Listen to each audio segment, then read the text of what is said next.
lagi bersama saya, Wan Nur Nazihah binti Wan Derawan, lintas langsung dari Dewan Jawahan.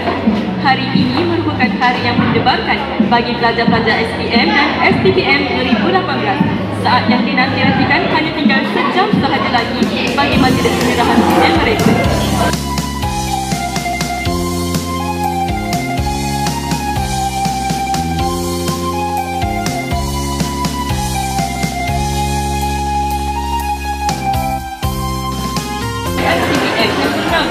Anwar Fakri bin Azam. Apakah rahsia kejayaan anda sehingga mendapat kejayaan ke tahap ini?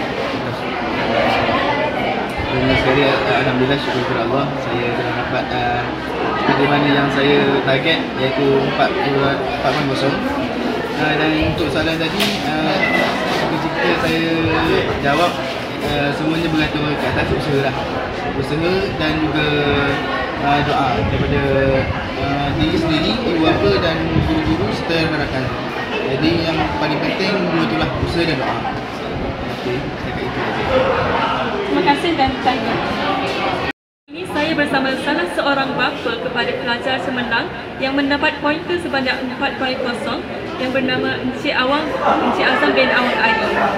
Bagaimanakah cara didikan Tuan sehingga anak Tuan berjaya meraih kejayaan ini? Saya pastikan bahawa anak saya sentiasa menjaga solat dan juga mempunyai jadual belajar yang betul lah. Terima kasih dan tahniah. Sekarang ini saya bersama seorang lagi pelajar Cemerlang yang mendapat pointer sebanyak 4.0 dalam STPM. Apakah tips kejayaan anda sehingga mendapat keputusan sebanyak 4.0 itu? Okay. Tips kejayaan saya adalah saya sentiasa fokus ketika cikgu mengajar. Okay. Yang kedua, setiap kali cikgu memberikan tugas, iaitu homework, kita haruslah menyiapkannya dengan secepat yang mungkin. Terima kasih dan tahniah. Nama tuan-tuan juga, bagi 4.87 ini dalam peringkat daerah kita nombor 7 yang terbaik sekolah harian.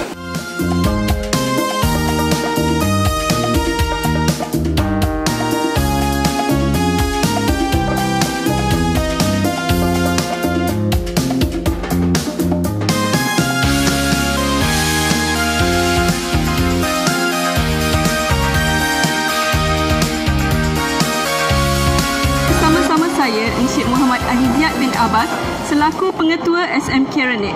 Bagaimanakah keputusan peperiksaan SPM dan STPM pada tahun 2018? Okey, terima kasih Najihah. Alhamdulillah, bersyukur kepada Ilahi kerana pencapaian SPM dan juga STPM bagi Sekolah Menengah Kebangsaan Renek pada tahun 2018 telah menunjukkan keputusan yang sangat luar biasa. Bagi SPM 2018, kita telah mencapai grade purata sebanyak 4.87.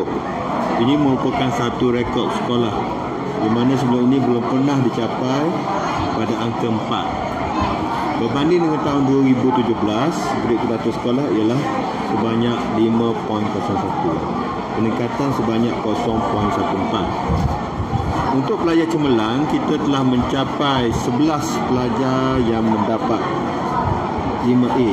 Kemudian bagi peperiksaan STPM 2018, satu lagi rekod baru telah tercapai di mana PNGK bagi tahun 2018 ialah 3.16 berbanding dengan STPM 2017 sebanyak 3.06.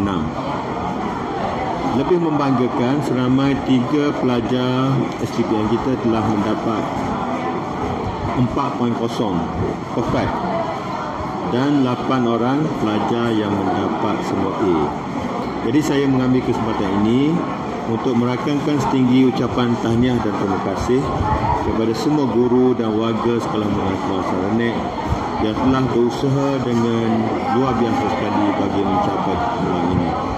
Begitu juga sumbangan daripada PIBG, Tuan YDP PIBG Tuan Haji Muhammad Iskandar bersama barisan AJK dan juga para ibu bapa pelajar-pelajar yang telah memberi sepenuh sokongan dan kerjasama kepada kerja buat sekolah kita. Jadi sekian, Wassalamualaikum warahmatullahi wabarakatuh. Terima kasih diucapkan di atas penerangan yang telah diberikan sebentar tadi. Semoga dengan kejayaan pelajar-pelajar SPM dan STPM ini dapat memberi motivasi kepada pelajar-pelajar lain untuk mencapai kecemerlangan pada tahun akan datang. Sekian sahaja daripada saya, Wan Nur Nazihah binti Wan Rahman dari Semekar TV. Berita terkini Semekar hari ini.